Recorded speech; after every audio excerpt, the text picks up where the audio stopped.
எல்லாருக்கும் வணக்கம்.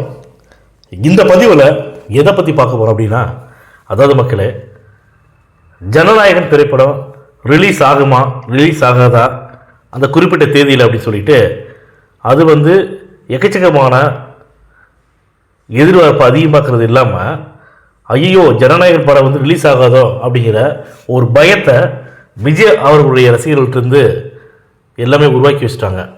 அதாவது இவங்க ஒரு தணிக்கை குழுக்கு அனுப்புறது டிசம்பர் 17, 18 அந்த தேதியில் அனுப்பிச்சிருக்காங்க. ஆனால் இது வரைக்கும் அவங்க சர்டிஃபிகேட் கொடுக்கவே இல்லை.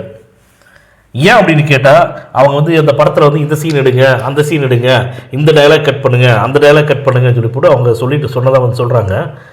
என்னை பொறுத்த வரைக்கும் குறிப்பாக அவங்க எதில் எந்த டைலாக் கட் பண்ண சொல்லியிருப்பாங்க அப்படின்னா, ட்ரெய்லர் முடியும் போது அந்த ட்ரெய்லரோட கிளைமேக்ஸில் அரசியலுக்கு மக்களுக்கு நல்லது பண்ணுங்கடா அப்படின்னா, கொள்ளையடிக்கிறதும் கொலை பண்ணுறது பண்ணிட்டு இருக்கிறீங்களா அப்படின்னு சொல்லிட்டு அந்த சீனில் யார் அரசியல் கட்சி தலைவராக இருக்காங்களோ அவங்க எல்லாத்தையுமே சாட்டையில் எடுத்து அடிக்கிற மாதிரி விஜய் அவர்கள் அந்த இது நடிச்சிருப்பாங்க. ஹச் வினோத் அவர்கள் இயக்கியிருக்காங்க. ஸோ எனக்கு தெரிஞ்சு இதை கட் பண்ண சொல்லி கூட ஏதோ திமுகவும் பிஜேபியும் தான் பிஜேபியோட மறைமுக கூட்டணியில் தான் திமுக இருக்காங்க. இதில் எந்த ஒரு மறுப்புமே யாருமே சொல்ல முடியாதுல்ல மக்களே.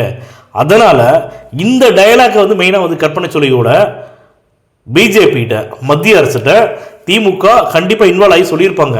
ஏன்னா ஒரு சின்ன நடிகர் அவருடைய படத்தில் நடிக்கிறாரு, அவருடைய படத்தில் ஒரு சோசியல் அவேர்னஸ்க்கு உண்டான சில டைலாக்குகள் பேசுகிறாங்க அப்படின்னா, அந்த டைலாக் அது பேசக்கூடிய நடிகர் மூலமாக பேசக்கூடிய டைலாக்கு மக்களிடையே போய் சேரவே சேராது, லைட்டாக போய் டச்சப் ஆகும். ஆனால் விஜய் அவர்கள் மாதிரி மிகப்பெரிய மாஸ் ஹீரோ, அதுவும் அரசியல் கட்சி ஆரம்பித்து தமிழக மக்களுடைய பேராதரவோட என்னென்னலாம் பண்ணி பார்த்தா கூட விஜய் அவர்களை வீழ்த்தவே முடியல. ஒவ்வொரு நாளும் அதிகரிக்க ஒவ்வொரு நாளும் ஆக விஜய் அவர்களுக்கு தமிழக மக்களுடைய பேராதரவு அதிகமாக தான் போயிட்டு இருக்கே தவிர கொஞ்சம் கூட குறையவே இல்லை.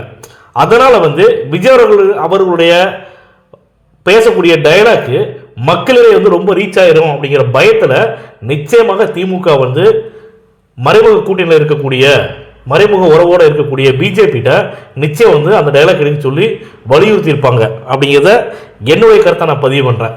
அதனால் மக்களே, யார் என்ன பண்ணாலும் சரி, என்னை பொறுத்த வரைக்கும் ஜனநாயகன் திரைப்படம் ஜனவரி 9ஆம் தேதி அறிவித்த மாதிரி நிச்சயமாக வெளியாகணும் அப்படிங்கிறத நான் ஒரு கோரிக்கையாக வச்சுக்கிறேன். நிச்சயமாக ஜனநாயகன் திரைப்படம் ஜனவரி 9 அன்னைக்கு ரிலீஸ் ஆகும்.